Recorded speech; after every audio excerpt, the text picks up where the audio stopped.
It's time to cook pork chop. Ito po mga ingredients natin. Kailangan natin ng sibuyas, bawang, kalamansi, salt and pepper, oyster sauce po, optional po yan. And then, soy sauce. And then, ayan po, meron po ako ditong isa, dalawa, tatlo, apat na pork chop cut. Butterfly cut po ito ng pork. Ayan Yan ha. So, ayan. Una po natin gagawin, imamarinate po natin to for 30 minutes sa freezer po. Okay? Mamarinate po natin with soy sauce, kahit anong brand po ha. And calamansi and salt and pepper and then some onions and garlic po. Ayan na po siya. Nakamarinate na po. Nakamarinate na po. Nilagyan ko po ng konting oyster sauce. Lalagay po natin siya sa freezer for 30 minutes. 10 to 20 minutes, ganun. Pero ako kasi 30 minutes eh. After 30 minutes, tatanggalin na natin siya. Tada! After po natin mamarinate, start po muna natin siyang prituhin. Okay? Let's prepare a pan. Tapos lalagyan po natin siya ng mantika. Then, yung pork po ang susunod natin.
Iprituhin po muna natin siya para maging, basta yung marinate po niya, mapunta talaga sa kaloob-looban niya.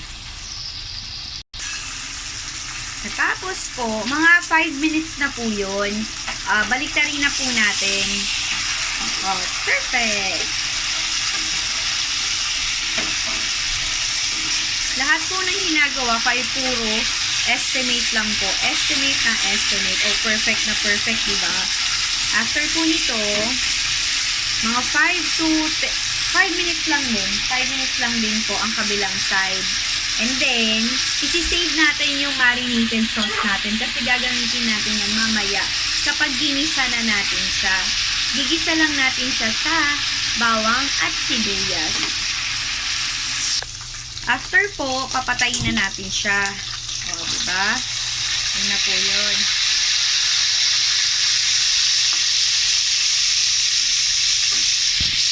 Yan, papatayin na po natin yung apoy, gaya na sabi ko kanina. Tapos, i-drain na natin siya. Tapos ng prito, susunod po ay gisa na po. Yan na po, gigisa na po natin siya. Ang gagamitin natin yung pinagprituhan natin. Sayang kasi. Yan ha, tips po yon, tips. Ngayon, magigisa na po tayo. Simulan natin sa bawang. Ayan, ginamit ko po yung pinagamitan nating mantika kanina ha. Kasi sayang naman po. Alam niyo dito, ako po ay simpleng may bahay lang po. Hindi po ako magaling magluto talaga. As in, marunong lang po ako. At lahat po ng nakikita kong madaling lutuin, isi-share ko po dito sa aking YouTube channel, Chamba-Chamba channel. Diba? Cha-cha-cha! Kapag medyo golden brown na po ang ating bawang, ilalagay na po natin ang ating sibuyas. Yan. Sa madadaling luto lang po ito ha. Para hindi po mahirapan ang ating mga may bahay. Lalo na po kapag pwede nyo pong i-marinate yung pork bago matulog. Tapos pagkagising, tanggalin nyo na po sa freezer para mag-thaw po siya para pwede na siyang lutuin ng tanghalian. Diba? Kasi pag breakfast naman, mild breakfast lang o light breakfast. Pagkatapos po ng sibuyas, ilalagay na po natin ang prinito nating pork chop. Ganyan lang po kadali. Sobrang kadali-dali lang. Yung matagal lang po, mag-ingat lang po pag nagprito kasi sobrang sakit pag tinalasikan ka.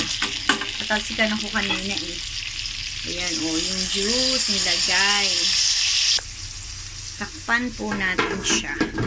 Tada, takpan lang tayo. Mga 2 minutes lang, 2 minutes. Tapos ilalagay na natin yung sobrang marinated sauce niya. Tapos yung konting sabaw.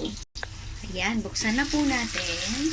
And then, ilalagay na po natin ang marinated sauce niya. Alam nyo, sinisimot ko siya ha. Kaya lang po, sariling sikap po ang inyong lingkod. Sariling sikap ngayon. Sinisimot ko po yan ha. Sisimutin nyo lagi kasi sayang. Kaya lang, I need 2 of my hands. Both of my hands. Kaya kailangan ko i-let go ang camera. Lalagyan natin ng sabaw. Secret ingredient ko po yan ha. Kayo na lang pong bahala kung anong gusto nyong isasabaw. Ako po, secret po kasi yun eh. Tago natin broth ng pork. Ayan, hindi na siya masyadong secret. Sinabi ko na ang aking sikretong malupit. Ayan! Tapos na po ito. Tapos lalagyan na lang natin, magpi-plating na lang tayo ha. Kayo pong bahala kung gaano karami ang sabaw na gusto nyo. Dito po sa bahay namin, gusto nila maraming sabaw para po ilalagay sa kanin, di ba? O ayan, yun lang. Happy eating! Tada! Ayan na po. Happy lunch. Ang sarap-sarap niya, promise. Ang sarap niya. Kung nandito lang kayo, naaamoy nyo sana siya. O happy eating po. Yan, if you like the video, please hit like and subscribe. Salamat po.